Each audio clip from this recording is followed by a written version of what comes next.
அண்ணா நகரில் வந்துட்டு நைட் கடை இருக்குது. அந்த பிரியாணியெல்லாம் நல்லா இருக்குமா, டேஸ்ட்டாக இருக்கும்னு சொன்னாங்க. சரி ஓகே போகலாம் அப்படின்னு நைட் அவுட்டிங் போகிறோம். நைட் அவுட்டிங் சிரிப்பை பாரு. ஆமாம் சரி ஓகே ஓகேப்பா பார்த்து போவா. உடனே நம்பிதான் இந்த உசர் இருக்குது.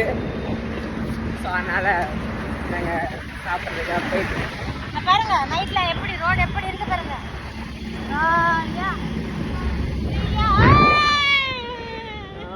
ரவுடி ரவுடி சின்ன ரவுடி ரெண்டு பேரும்.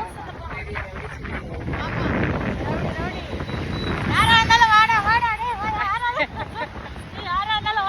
யாரெல்லாம் நீங்கள் வந்து அண்ணா நகரில் நைட் கடையில் யாரெல்லாம் சாப்பிட்ருக்கீங்களோ பிரியாணி அவங்களாம் லைக் பண்ணுங்க, கமெண்ட் பண்ணுங்க, ஷேர் பண்ணுங்க.